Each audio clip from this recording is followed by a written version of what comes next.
Did you know that the place you live can determine how fat you are? A city that is walkable and bikeable makes it very easy to stay in shape. Because if you walk or ride a bike every day during your commute and personal trips, then you automatically get exercise just by living your life. This lets everyone get a base amount of exercise by default, even if they don't have extra time, money, or motivation to work out. On the other hand, modern suburbs that are built exclusively for cars makes it much harder to stay physically active. Since you have to drive everywhere, your lifestyle becomes more sedentary, and you need to spend extra time, money, and energy to stay physically active. Which a lot of people clearly don't have. The World Health Organization recommends that adults get at least 30 minutes of moderate intensity exercise per day, which could be met by simply taking a walk. 10,000 steps per day is a common goal for many people, but this number actually came from a 1960s Japanese marketing campaign for a step counter.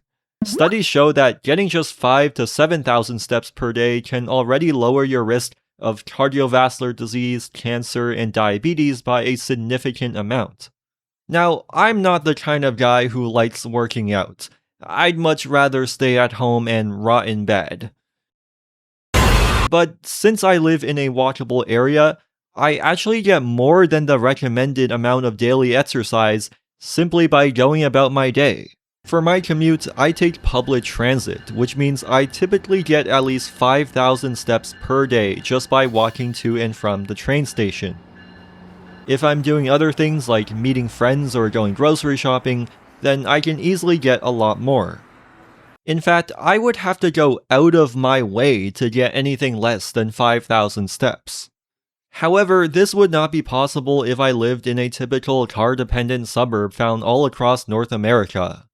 Because these places separate different types of land use and the roads lack pedestrian and cycling infrastructure, walking or cycling in suburbia is too dangerous, impractical, and straight up boring, which means driving is the only viable way to get around. That's why 78% of Americans drive or carpool to work, and 87% of children are driven or take a school bus to get to school. Someone who lives in a place like this is more likely to be inactive and overweight compared to someone who lives in a more walkable neighborhood. A study from Atlanta, Georgia found that a person living in a car-centric suburban neighborhood at the edge of the city was twice as likely to be obese than the same person living in a more walkable neighborhood near downtown. Another study from Stanford University found that, in general, people in the most walkable American cities like New York and Boston get a lot more steps throughout the day than people in the least walkable cities like Atlanta and Houston. And overall, people from the US, Canada, Australia, and New Zealand get less than 5,000 steps per day on average, which is lower than any other developed nation. Now, of course, it is totally possible to live an active lifestyle in a car-centric place. After all, there are many other factors like having a healthy diet. But the point is, getting enough exercise in suburbia is much harder because it requires a lot more effort. Most people are lazy, like me, and don't really enjoy working out. For example, a lot of people buy gym memberships as a New Year's resolution, but after a few months, they go back to their old habits and stop showing up. Gyms actually make a lot of money from people who don't go to the gym. That's why they try really hard to lock you in a yearly membership that you're unable to cancel, and even if you get a monthly membership, they make the cancellation process super painful. Isn't that crazy? In most of the world, people can get enough exercise by simply walking every day, which is completely free. But in North American suburbia, your ability to get exercise is taken away by car-centric planning, and then private companies sell it back to you as a club membership. Welcome to capitalism. Now, that's assuming you even have the time or money to go to the gym in the first place. If you're super busy or struggling financially, you might not be able to get any exercise at all.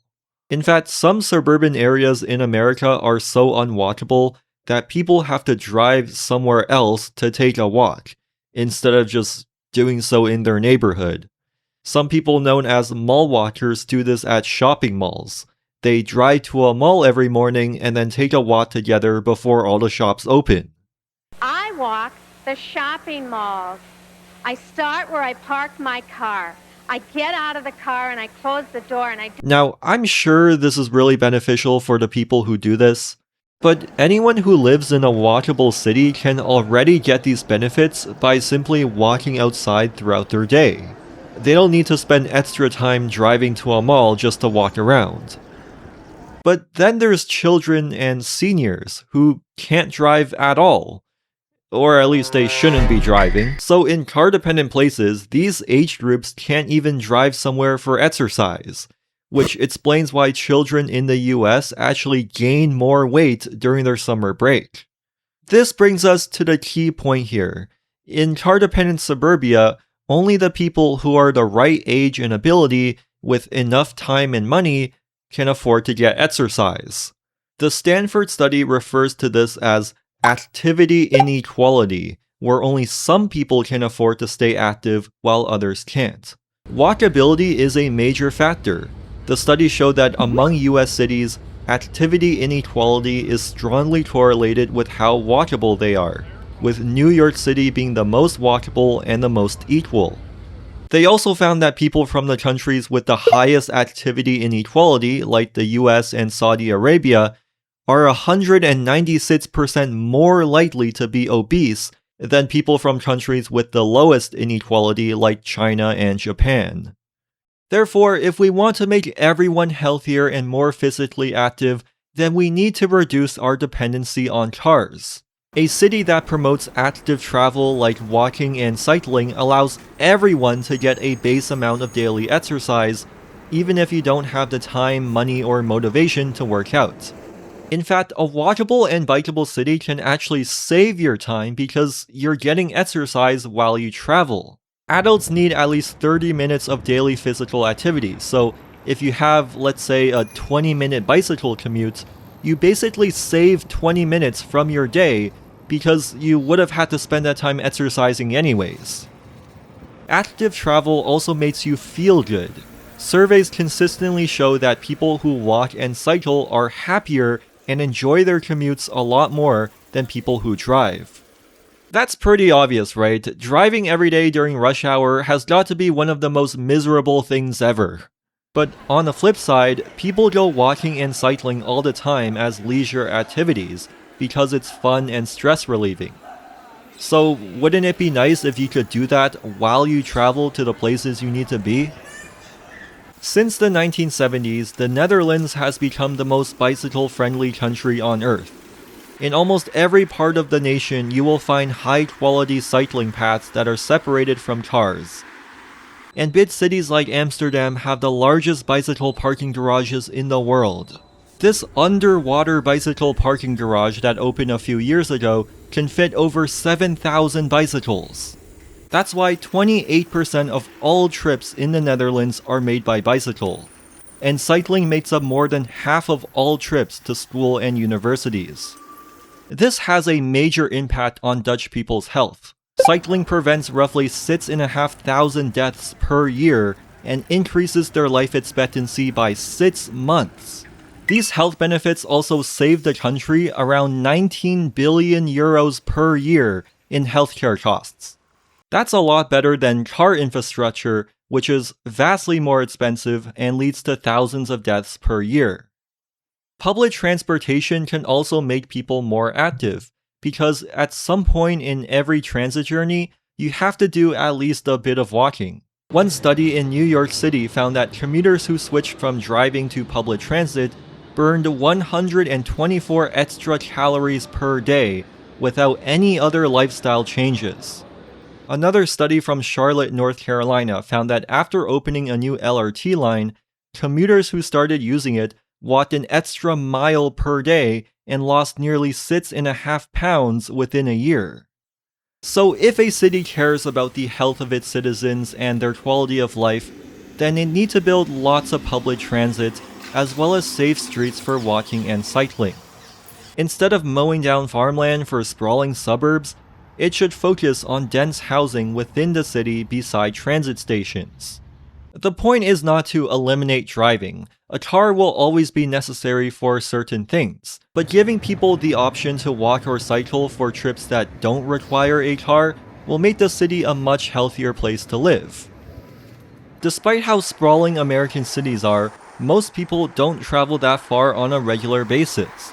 More than half of all trips in America are 5 miles or less, which are perfect distances for walking, cycling, and public transit. So although driving might be useful for longer journeys, the short routine trips people make every day within their city, like going to school or going shopping, can be done in a much healthier way. Even in the Netherlands, most people drive a car for longer journeys over 10 kilometers. But for the short everyday trips people make under 5 kilometers, most people ride a bike. So while it is possible to live an active lifestyle anywhere, a lot more people would certainly be healthier if walking and cycling were a fundamental part of how we got around our cities.